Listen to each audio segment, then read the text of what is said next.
Manchester United ကိုမမောင်လွင်ကိုသွင်းနိုင်မလားအားလုံးပဲမင်္ဂလာပါခင်ဗျာ Wayne Stu Channel ကနေပြန်လည်ကြိုဆိုလိုက်ပါတယ်အာရှဘောလုံးအဖွဲ့ချုပ် AFF ကစီစဉ်ကျင်းပမယ့် ASEAN All Star အသင်းနဲ့ Manchester United အသင်းတို့ရဲ့ခြေစမ်းပွဲစဉ်ကိုမကြာခင်မှာမြင်တွေ့ရတော့မှာဖြစ်ပါတယ်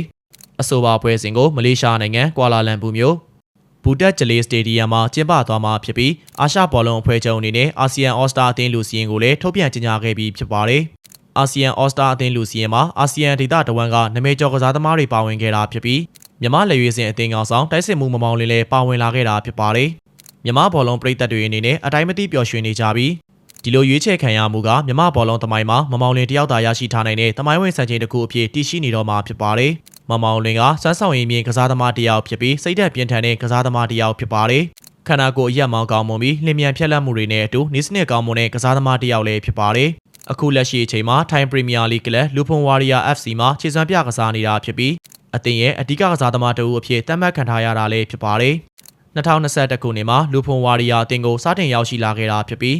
ထူးခြားတဲ့စွမ်းဆောင်ရည်တွေကြောင့်ထိုင်းပရိသတ်တွေရဲ့လက်ခံအားပေးမှုကိုလည်းရရှိခဲ့ပါတယ်မမောင်လွင်ကဘယ်တောင်မှန်တဲ့တိုက်စစ်နေရာတွေမှာသူ့ရဲ့အကောင်ဆုံးပုံစံကိုမြင်တွေ့ရပြီးပြိုင်ဘက်အသင်းကိုပေါက်ကိုချင်းချောက်နိုင်ခဲ့သူပါပြိုင်ဘက်ကစားသမားတွေကိုလှလှပပကြော်ဖြတ်နိုင်ပြီးတီးကြတဲ့ဂိုးဖန်တီးပေးမှုနဲ့အတူအဖိုးရန်ဂိုးတွေကိုလည်းသွင်းယူထားနိုင်ခဲ့ပါတယ်မမောင်လွင်ရဲ့လှပတဲ့ free kick သွင်းဂိုးတွေကိုလည်းမကြာခဏဆိုသလိုမြင်တွေ့ခဲ့ရတာဖြစ်ပြီးပြိုင်ဘက်အသင်းတွေကိုလှလှပပအနိုင်ယူပြနိုင်ခဲ့ပါတယ်မမောင်လွင်ဟာမြန်မာ National League မှာလည်း Professional ကစားသမားဘဝကိုဖြတ်သန်းပြီးရန်ကုန် United အသင်းနဲ့အတူမြန်မာ National League ဖလားနဲ့အခြားစုဖလားတွေကိုလည်းရရှိခဲ့ပူပါတယ်မမောင်လွင်ကမြန်မာ U19 အသင်းနဲ့အတူစတင်နာမည်ရလာခဲ့တာဖြစ်ပြီး U20 ကမ္ဘာဖလားကိုပါဝေရောက်ရှိပြိုင်နိုင်တဲ့အထိမြန်မာဘောလုံးလောကကိုတမိုင်းတစ်ခေတ်တွင်စီခဲ့သူလည်းဖြစ်ပါတယ်မမောင်လွင်အောင်သူငိမ့်ချန်အောင်တမ်းပိုင်တို့ခင်မှာ2015 U20 ကမ္ဘာဖလားကိုဝင်ရောက်ရှိပြိုင်ခဲ့ရတာဖြစ်ပြီး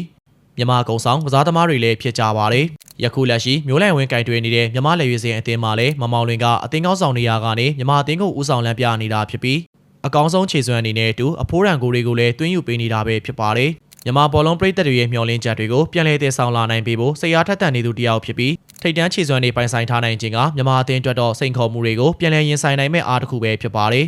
အာဆီယံ All Star အသင်းရဲ့လူစီရင်မှာရွေးချယ်ခံရပြီး